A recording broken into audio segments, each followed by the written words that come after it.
Well, I will tell you this, that there was a time that I was trying to email my clients without constant contact, and we were constantly getting kickbacks and getting threats of being called spam. Our email carrier at the time, I think it was actually Outlook at the time. Yep.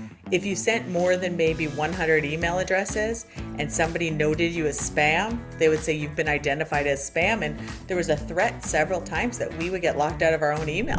And we were convinced Outlook had locked us out and that the client couldn't get it through. And what are we going to do if we can't get email anymore? And, it actually could have affected our business at the time. Yeah. So that's when I started exploring an email client, something that we could input our addresses to that would offer the unsubscribe. And we had to get more professional with it.